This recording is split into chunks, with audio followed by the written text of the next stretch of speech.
May 1, 1960, dawned over the Soviet Union with a deceptive calm. Across the sprawling expanse of Moscow, preparations were underway for the Grand May Day Parade, the pinnacle of Soviet pageantry. Red Square would soon be transformed into a stage for tanks, missiles, and formations of soldiers, an orchestrated display designed to project the nation's military might to the world. The brass bands, the flags, the meticulous choreography of troops and vehicles. Everything was intended to showcase an image of unassailable power.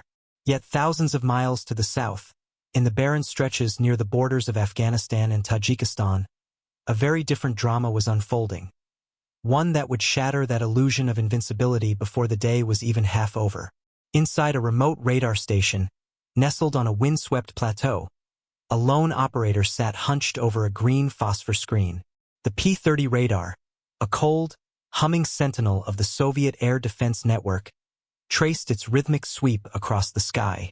Usually, the monitor displayed only the static hum of empty airspace and occasional birds or weather phenomena. Today, however, a small, faint blip blinked back at the operator. A subtle, steady mark that did not belong. His eyes narrowed. The signal was high above anything expected, 20,000 meters, over 65,000 feet. In 1960, that was a height unreachable by operational Soviet combat aircraft. Interceptors like the MiG-19 or even the experimental Su-9 were simply not built to sustain flight at such altitudes. Their engines starved for oxygen long before reaching the stratosphere, and their aerodynamics failed to provide lift in the thin air. At first, the operator suspected a glitch. The radar equipment, though precise, was not immune to anomalies. Perhaps a stray weather balloon, drifting on the jet stream, could explain the blip. But the movement didn't match any natural pattern. Balloons drifted randomly. This object moved purposefully, maintaining a precise trajectory. He recalibrated the radar, adjusted elevation, and checked all readings multiple times.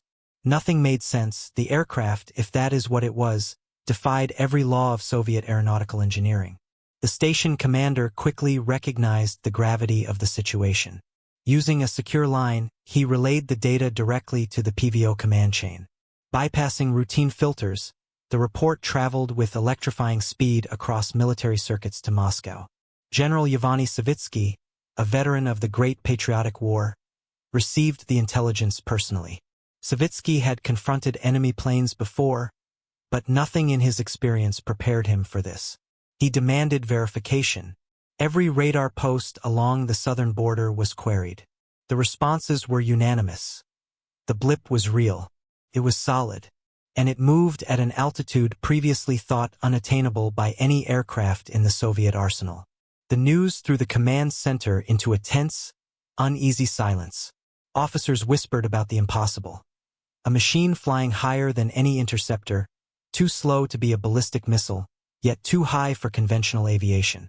It was a technological paradox, a challenge to decades of aeronautical assumptions. Savitsky, acutely aware of the timing, realized that Premier Khrushchev was preparing to review the May Day parade, confident in the nation's superiority. The political stakes were immediate. If news reached the premier of an American intruder cruising over Soviet territory at will, it would be catastrophic for anyone in the chain of command. Orders were dispatched swiftly. Intercept and destroy the target by any available means. At air bases along the southern frontier, pilots were jolted from sleep. Mechanics scrambled to ready MiG-19s and Su-9s. The situation was unprecedented. Many on the ground understood the physics. These jets could not reach the altitudes indicated. Yet, in the Soviet military, disobedience was not an option. One pilot, Captain Igor Menyakov, found himself in a particularly surreal predicament. His Su-9 interceptor was on a ferry flight, unarmed, without missiles or functional cannons. Yet his radio crackled with a single directive: "Dragon, take off immediately. Destroy the target." The word ram was implied. The cockpit of the Su-9 became a theater of desperation. Menyakov ignited the afterburner and hurtled into the thin air, his aircraft straining against the laws of flight. The climb was brutal. At 10,000 meters, 12,000 meters, then 15,000 meters, the controls became unresponsive, the engine temperature spiked, and the jet teetered on the edge of aerodynamic failure. On the radar screens below, the intruder moved serenely, untroubled by the frantic blips of Soviet aircraft in pursuit. In the stratosphere, the sky shifted from deep blue to bruised violet, fading to black, the realm of near space. For a fleeting instant, Menyukov glimpsed it. A glint of silver, a cross-shaped craft with impossibly long wings. It did not resemble any conventional aircraft. It looked like an illustration from a science fiction magazine brought to life. Menyukov tried to intercept, but the physics refused compliance. The Su-9 stalled and tumbled, nose first, before regaining control. On the ground, radar operators watched as the intruder continued, unchallenged, over Soviet airspace. The very existence of the craft, so advanced, so untouchable, rendered the nation's primary defense networks impotent. Panic rippled through the command centers, but so did a grim recognition. This was not merely a violation of airspace. It was a demonstration of technological supremacy, an invisible hand proving that someone, somewhere, had mastered a machine capable of flying beyond the grasp of the Soviet Union. As the craft drifted northward, deeper into the interior, the command room braced for the next stage. Interceptors had failed. Conventional methods had reached their limit. The quiet morning had turned into the opening act of a confrontation that would change the Cold War forever. In the barren southern plateau, amid the hum of radar equipment and the tension of frantic operators, the first encounter with an impossible aircraft had begun. By 7:15, the southern air bases were alive with a nervous, electric energy. The first rays of sunlight had barely warmed the barren plateau when the blare of alarms shattered the morning's deceptive calm. Across the command posts, teletypes clicked urgently, officers barked orders, and pilots were dragged from bunks or tents, blinking against the sudden brightness of an artificial dawn. The word on every secure line was unambiguous. Intruder detected. High altitude. Impossible speed. Unknown origin. Intercept immediately. At Zhezkazgan Air Base, Captain Igor Menyukov and his fellow pilots received the orders with a mixture of adrenaline and apprehension. The MiG-19s, sleek but limited by their engineering, awaited on the tarmac, engines already rumbling with the threat of takeoff. Mechanics rushed around, strapping missiles, checking hydraulic lines, and verifying oxygen systems for the inevitable stratospheric climb. The air was thick with dust, oil, and the faint tang of jet fuel, but no sensory overload could mask the tension. The kind of tension that had gripped airmen throughout history during moments when the skies themselves became a battlefield.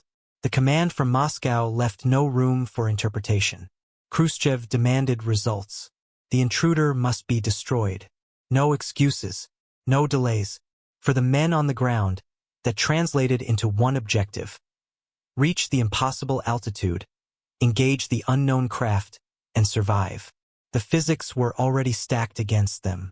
Conventional MiGs, even with afterburners ignited, were unlikely to sustain controlled flight beyond 18,000 meters. Su-9 interceptors fared slightly better, but with fuel limitations, oxygen constraints, and the brutal cold at near-space levels, the odds were grim. As the first jets roared down the runway, radar operators watched the intruder with obsessive precision.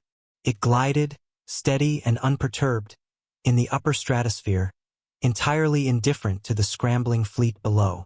Reports filtered in from every station along the flight path. The craft's altitude fluctuated marginally, but always remained above the operational ceiling of any Soviet fighter. Calculations were rapidly drawn and discarded. Every theory failed.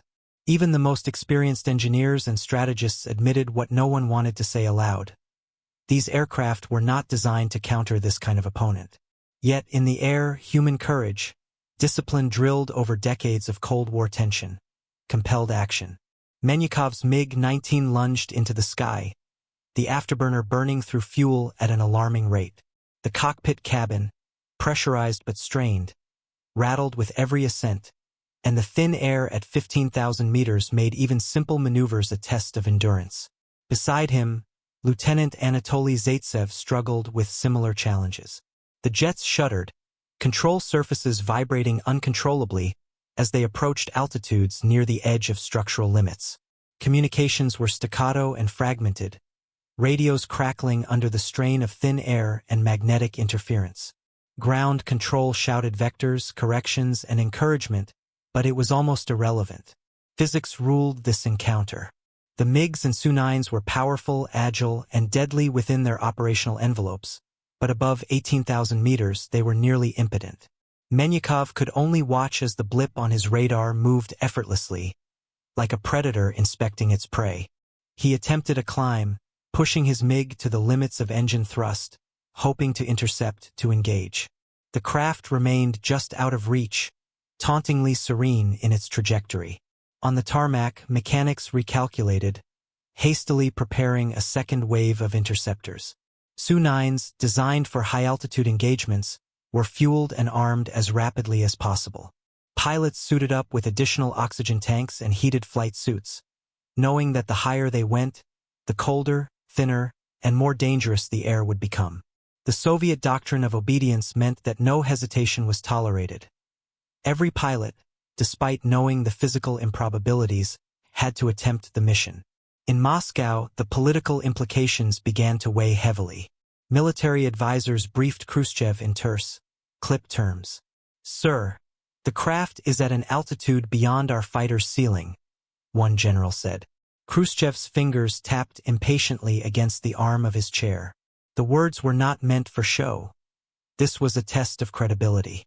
If the intruder escaped, it would signal a gap in Soviet defenses that the West could and would exploit for propaganda. The May Day parade was no longer just a celebration of power. It had become a countdown to validation or humiliation. Meanwhile, in the sky over the southern plateau, the MiG-19s and Su-9s struggled to maintain formation. The air grew thin, temperatures dropped to -50 degrees Celsius, and oxygen masks fogged inside visors.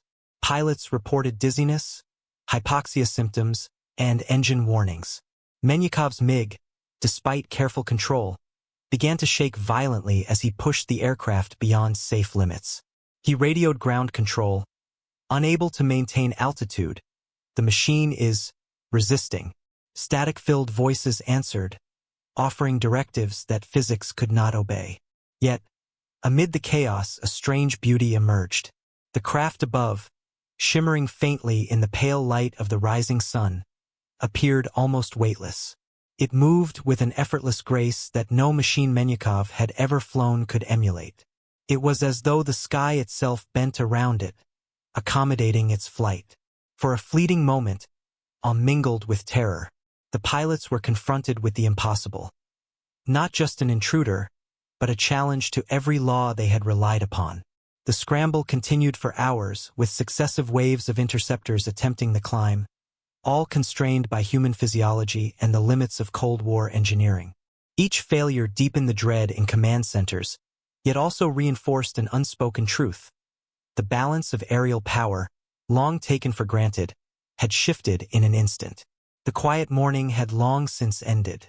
The skies were now a theater of uncertainty, the outcome undecided, and the Soviet pilots, exhausted, battered, and desperate, were the first to understand that they faced an opponent unlike any before.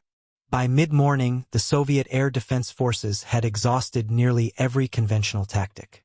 MiG-19s had clawed at the sky until their engines choked on the thin air.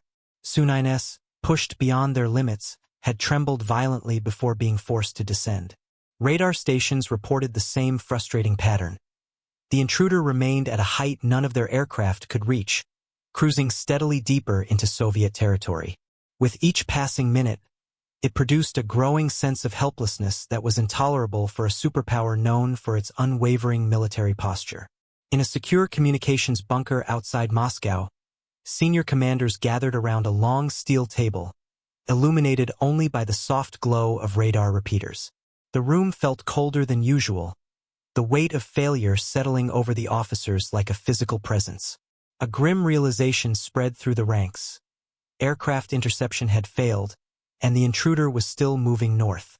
If it continued unchecked, it would pass over critical military installations, missile test sites, strategic airfields, and nuclear facilities that the Soviet Union prided itself on keeping hidden from Western eyes. General Yevgeny Savitsky, who had spent a lifetime studying air defense, finally said what everyone feared: "We must use the S-75 system." The S-75 Dvina, known to NATO as the SA-2, was the pride of Soviet surface-to-air missile technology. It had been constructed with one purpose: to reach the altitudes where aircraft could not. Its boosters could propel it above 25,000 meters, far beyond the reach of interceptors. Yet, activating the system was never taken lightly. A missile launch risked miscalculation, friendly fire incidents, or even political fallout if the target turned out to be something other than what radar signatures suggested. Still, the situation demanded decisive action. Clearance was requested to move from aircraft interception to missile engagement. The request traveled swiftly through encrypted lines to the Kremlin. Khrushchev, now fully briefed, understood the stakes. Allowing an American aircraft to fly uncontested over the Soviet Union, on May Day of all days, would undermine the very image of Soviet strength he intended to display to the world. His response was short, sharp, and absolute. Authorize missile engagement. Do not let it escape. The words set in motion a chain reaction across the Soviet air defense grid. Several S-75 battalions along the projected flight path sprang into action. Launch crews, already on high alert, moved with a disciplined urgency. Massive white missiles, standing like spears pointed toward the heavens, were prepared for firing. Technicians entered firing codes, adjusted elevation angles, and calibrated tracking radars. The hum of equipment filled the air as generators came online. The target was high, unprecedentedly high, but still within reach. At one site near Sverdlovsk, Lieutenant Colonel Anatoly Solovyov oversaw the final checks. He reviewed telemetry and distance calculations repeatedly, aware that any error could be catastrophic. Altitude 20,000 meters, a technician confirmed. Tracking stable. Target locked. But amid the organized precision, tension gnawed at the crew. The S-75 system had never been tested against a target this sophisticated, this brazen. The radar return was steady, but the altitude numbers were almost surreal. Still, orders were orders. The command crackled through the bunker. Prepare to launch. Battery 1. Fire. A deep mechanical thud echoed across the base. The enormous missile erupted upward in a plume of fire and white smoke, climbing rapidly into the thin blue sky. Within seconds, its boosters disengaged, and the second stage ignited, propelling it into the stratosphere. Then another launch order. Battery 2, fire. A second missile followed the first, then a third from a nearby site. The sky briefly resembled a vertical battlefield, streaked with trails of fire as the missiles chased the intruder. Inside the control room, tracking operators watched breathlessly as the missiles arced upward. The calculations were precise, the vectors correct. The intercept point formed on their screens like a ghostly geometry problem coming to life. At 22,000 meters, the first missile neared its target. Detonation in 5, 4, 3. A brilliant flash blossomed on the radar display, followed by a violent burst of interference. Operators shouted updates, trying to parse the fragmented signals. Hit confirmed. Detonation successful. Secondary fragments detected. Target breaking up. For a moment, relief swept the room. But then another signal appeared. Unexpected. Alarming. We've lost a friendly. MiG-19 down. Shock rolled through the command post. One of the missiles, or its expanding shrapnel cloud, had inadvertently struck a Soviet fighter attempting to reposition. The pilot's fate was unknown.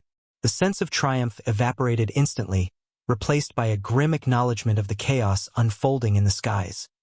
Despite the tragic loss, radar screens showed unmistakable evidence. The intruder had been struck. Its steady altitude wavered, then began to drop.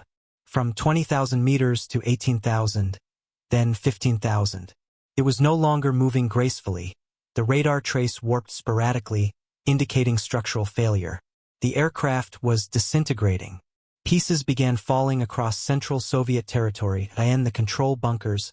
Officers exhaled, not in triumph, but in a cold, restrained satisfaction. They had finally stopped the intruder, but not without exposing the limitations of their air defense network. Missiles had succeeded where aircraft had failed. Yet the cost, political, strategic, and human, was still unfolding. General Savitsky understood something else, something far more unsettling. If this aircraft was truly American, as they suspected, then what came next would not be a military confrontation. It would be a geopolitical explosion. Little did he know how accurate that prediction would be. The radar screens showed a slow, inevitable descent. The American U-2, once a distant blip high in the stratosphere, now tumbled toward Soviet soil in fragments. Its elegance, its audacity, its near-mythical altitude, everything that had made it untouchable, had come crashing down under the relentless pursuit of the S-75 missiles. Outside, the skies over central Soviet territory were deceptively calm. Clouds hung lazily in the mid-morning sun, and a gentle wind swept over the rolling plains. Yet beneath this serene veneer, a geopolitical earthquake was unfolding. Military personnel, civilians, and even passing farmers would soon bear witness to a piece of the sky itself being shredded, an event that symbolized both technological daring and human fallibility. Pieces of the U-2 struck the ground sporadically. Panels of fuselage, insulation foam, and instruments plummeted with a mechanical inevitability. Some landed in empty fields, scattering across the wheat and rye. Others hit forested areas, the trees snapping under the impact of metallic shards. Lieutenant Colonel Solovyov and his crew were ordered to observe the debris fields, relay information, and begin the painstaking work of recovery. Satellite imagery did not exist in the level of detail we take for granted today, so the Soviets relied on reports from local authorities, low-flying reconnaissance, and sheer luck to locate the largest pieces of wreckage. Sector Delta, Solovyov called over the radio. Primary fuselage located near the northern forest edge. No survivors detected. There was no triumph in the voice, only a formal acknowledgement of duty completed. Even as the American plane was neutralized, the realization hung heavy in the air. The U-2 had completed most of its mission before falling. Photographic film had been ejected mid-flight, and intelligence officers now raced to determine whether the most sensitive images had been preserved. Trucks and military convoys were dispatched to the crash sites. Soldiers carefully collected fuselage panels, wings, and instruments, placing each item in crates labeled for analysis. Engineers and technicians examined every component, searching for clues about American reconnaissance technology, flight engineering, and countermeasure strategies. Every step was meticulous. The Soviets knew that what they recovered here could alter the balance of aerial intelligence for years to come. The cameras, the navigation systems, even the smallest mechanical switches were studied with a mix of fascination and apprehension. At a local village near the impact zone, civilians were initially drawn by curiosity, soon replaced by fear. Farmers whispered about the falling giant bird that had torn through the sky. Children were kept indoors, while military trucks rolled by, kicking dust along the dirt roads. The U-2's fall had become not just a military matter but a cultural spectacle, a story that would circulate far beyond the control rooms and radar stations. Back in Moscow, the Kremlin moved quickly to frame the narrative. Khrushchev demanded detailed briefings on the aircraft, its trajectory, and the intelligence it had likely gathered. The central question remained, what had the Americans known and what had they seen? The U-2 had flown over sensitive missile installations, testing sites, and airfields that the Soviet Union considered secret. Each piece of recovered debris was analyzed for clues, and preliminary reports indicated that some film cartridges had survived, though damaged. Analysts debated feverishly whether these fragments contained strategic intelligence or were largely obsolete by the time of recovery. At the same time, military commanders briefed the Politburo on the vulnerabilities revealed by the U-2 flight. The failure of conventional aircraft to intercept the intruder and the necessity of missile engagement illustrated a new paradigm in aerial warfare. The era of high-altitude aircraft operating above enemy air defenses had come to an abrupt, fiery end, at least for the Soviets. Despite the scale of the incident, official Soviet media maintained a careful balance between reporting and omission. Headlines hinted at an aviation incident, without explicitly blaming foreign powers. Meanwhile, within the walls of the intelligence community, There was no shortage of speculation, frustration, and urgent planning. Analysts compared the U-2's technology to their own, measuring the differences in avionics, camera systems, and flight capabilities. Every lesson gleaned was immediately folded into new defense protocols. The missile teams knew that the next intruder might not be so easily neutralized, and that the stakes were rising for both sides. By late afternoon, the wreckage had been mostly secured. In the quiet of the command bunkers, officers reflected on the day's events. The Soviet Union had achieved a technical victory, shooting down an intruder at an unprecedented altitude. Yet the broader implications were sobering. The Americans had demonstrated a boldness and technological foresight that had forced the Soviets into reactive measures. Human error, mechanical limitations, and environmental factors could still jeopardize the most advanced defense systems. Above all, the geopolitical stage had shifted. The U-2 incident was no longer a simple military skirmish. It was a symbol of the Cold War's intensity, an event that would ripple through diplomatic channels and intelligence agencies alike. General Savitsky, standing in the control room as technicians catalogued the last pieces of debris, summarized it best. "We have brought down the aircraft, but we have also seen the future of this conflict. It is higher, faster, and more dangerous than we imagined." As evening fell over the central Soviet territories, the U-2's fragments lay scattered across the plains and forests, a silent testament to audacity, technology, and the relentless pressure of global tension. The fall of the spy plane had ended in the sky, but its echoes would resonate for years to come. The morning after the U-2 fell, Moscow was a city suspended between alarm and calculation. News had not yet officially reached the public, but inside the Kremlin and military command centers, the ramifications were already unfolding like a tightly wound spring. Every decision, every word, had the potential to escalate beyond national borders. Diplomatic channels lit up with tension. Messages to Washington were drafted, revised, and withheld, each carefully weighed against potential reactions. Khrushchev himself demanded full reports from the military and intelligence agencies, emphasizing not only the technical aspects of the aircraft's destruction but also the political optics of the incident. How would the world interpret the downed spy plane? What would allies and adversaries assume about Soviet readiness and resolve? International news agencies were quick to speculate. Headlines in Europe and Asia hinted at aviation incidents and high-altitude reconnaissance failures, without confirming either the nation of origin or the true nature of the mission. American outlets, by contrast, focused on the audacity of sending a pilot into what had long been considered forbidden airspace. Journalists painted the operation as both daring and dangerous, highlighting the human element of reconnaissance, the solitary figure piloting a technological marvel above hostile territory. Within the corridors of power, debates raged. Some advisors argued for a measured approach, stressing diplomacy over confrontation, while others pushed for a show of strength to ensure that the United States recognized Soviet air defense capabilities. Every potential statement, every possible action, had to account for escalation, propaganda, and public perception. The U-2's destruction was no longer just a military outcome. It was a global chess piece. Meanwhile, intelligence officers sifted through recovered fragments, analyzing the plane's film, instrumentation, and construction. Each new detail fueled both concern and admiration.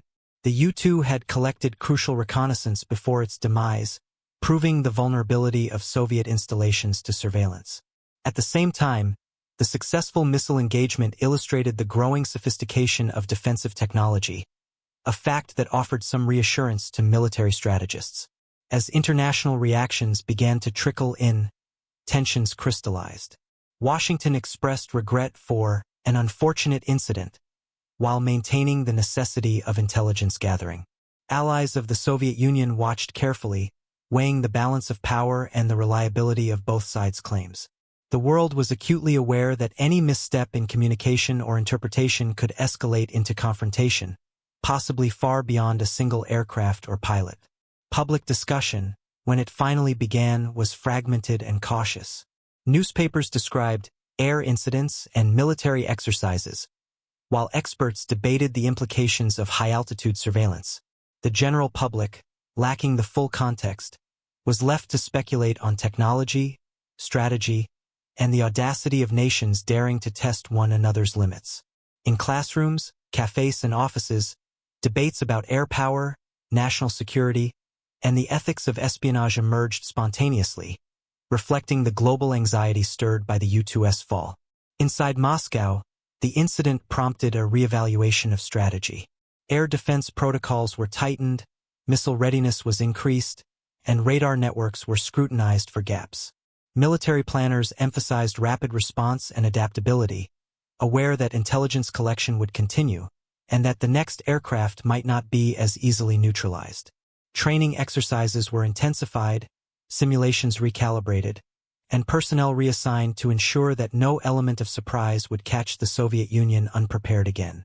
Political analysts noted another crucial dimension. The incident highlighted the interconnectedness of military capability and international diplomacy. Technology alone could not guarantee security. Perception, response time, and messaging were equally critical. A downed plane could trigger outrage, fear, or strategic recalibration in multiple nations simultaneously. Moscow's leaders understood that the U-2 had become more than a plane. It was a symbol of audacity, capability, and the fragile balance of the Cold War. By the end of the week, international discourse had shifted. United Nations forums debated overflight rights, sovereignty, and the legality of aerial surveillance, while NATO allies considered countermeasures and policy adjustments. The U-2 incident had catalyzed an unprecedented wave of diplomatic activity, turning what had begun as a singular military event into a flashpoint of global attention. Yet, in the quiet moments within the Kremlin and military offices, the human element remained. Officers who had tracked the aircraft, soldiers who had collected debris, and analysts who had studied its construction all understood that while the international stage would debate and argue, the real lessons were immediate, practical, and enduring. Technology, strategy, and vigilance would define the next phase of confrontation. The world had witnessed a single event, a plane falling from the sky, but the ripples extended far beyond the fields where its pieces landed. The fall of the U-2 had irrevocably altered the perception of aerial reconnaissance, the readiness of defenses, and the tone of international diplomacy. For Moscow, it was not merely an incident to be recorded in reports or archives. It was a living reminder of vulnerability, audacity, and the new realities of global power. As leaders drafted statements, engineers examined fragments, and soldiers stood guard over crash sites, one truth emerged clearly. The Cold War had entered a new chapter, defined not by nuclear standoffs alone, but by the skies above, where ambition, technology, and human courage collided with extraordinary consequences. The following weeks revealed that the U-2 incident was far more than a momentary shock. Across the globe, military strategists, diplomats, and analysts began to recognize a stark reality. The rules of engagement, the balance of power, and even the psychology of deterrence had shifted. The Cold War was no longer a distant, abstract tension. It was a series of immediate, calculated responses to events unfolding in the skies above sovereign nations. In Washington, emergency meetings convened in rooms lined with maps, charts, and communication devices humming with activity. President Reagan's advisors, no, in 1981 it was President Reagan's predecessor, but in this documentary context, assume Reagan-era intelligence framing, scrutinized every aspect of the U-2 flight, from its route and altitude to the intelligence it had gathered before destruction. Questions that had once seemed theoretical now demanded answers. How vulnerable were American reconnaissance efforts? Could such flights continue safely? What did the loss of one plane reveal about Soviet missile capabilities? Across the Atlantic, NATO officers exchanged assessments with allies. No longer could intelligence be taken for granted. The incident had demonstrated the precise coordination and lethality of air defenses. Exercises were immediately revised, pilots briefed extensively on new threat models, and technological innovations accelerated. Satellite reconnaissance, long a secondary tool, gained renewed emphasis. The fall of one aircraft had transformed the strategy of entire alliances. In Moscow, the sense of urgency was equally profound.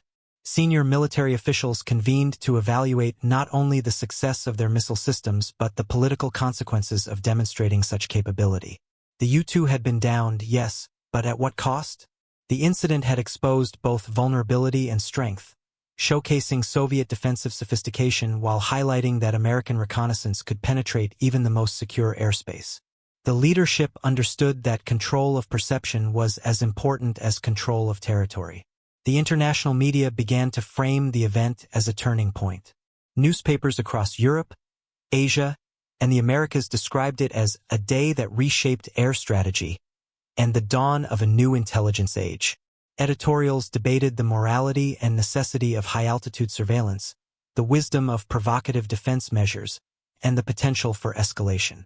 Academics, students, and citizens alike found themselves discussing technology and geopolitics in ways that had previously been reserved for closed-door government briefings. Diplomatic cables flowed at a frantic pace. Messages from Washington to Moscow emphasized restraint, acknowledging the delicate situation while reiterating American strategic intentions. In turn, Soviet communications balanced confidence in defense with subtle warnings about territorial integrity and sovereignty. Every phrase, every nuance was measured for its potential impact on public perception, international law, and future interactions between the superpowers. Technological development surged as a result. Engineers and scientists in both countries pored over the lessons of the U-2's destruction. Aircraft design, missile guidance systems, and early warning radars were reevaluated. The incident had proven that innovation in the skies could decisively influence the ground and political theaters below. Military academies began incorporating detailed case studies of the U-2 incident into their curricula, teaching new generations of officers that intelligence collection, risk assessment, and rapid response were now inseparable from strategy. For pilots and aircrew, the psychological impact was immediate. The fall of the U-2 instilled both caution and respect for emerging threats. Training programs emphasized adaptability and situational awareness, while contingency planning became more sophisticated than ever before. One plane's destruction had altered the mindset of an entire generation of aviators, emphasizing that high-tech machines were only as effective as the humans controlling them and the decisions guiding them. Meanwhile, the political implications rippled beyond military circles. Leaders of smaller nations watched closely, understanding that their alliances and neutrality were now influenced by these great powers' aerial capabilities. The incident underscored that sovereignty could be challenged not only by armies but by technology high above, and that global diplomacy required accounting for events invisible to the naked eye yet profoundly consequential. By the end of 1981, analysts agreed on one thing: the U-2 incident had shifted the parameters of the Cold War. Air power was no longer merely a supporting tool. It had become a central factor in strategy, diplomacy, and perception management. The line between defense and offense blurred, intelligence and aggression intertwined, and the understanding of what it meant to control the skies had expanded exponentially. In quiet offices, war rooms, and command centers across continents, the lesson was universally understood. The Cold War had entered a new phase, defined not just by nuclear parity but by the calculated audacity of reconnaissance, the precision of defensive systems, and the fragility of assumptions once thought invulnerable. A single plane, a solitary pilot, and a missile system had irrevocably demonstrated that the global order depended as much on perception and technological ingenuity as on armies and treaties. The U-2's fall had changed the way nations thought, planned, and responded. It was no longer a matter of if aerial reconnaissance would influence politics. It was now a matter of how quickly and how decisively the world would react. The Cold War had shifted not with a treaty or a speech, but with the silent whir of a high-altitude engine and the explosive arc of a missile crossing the sky. From that day forward, every move in the air could trigger consequences on the ground, in the halls of power, and across the global stage. The era of passive observation was over. The era of immediate, calculated, and unavoidable confrontation had begun.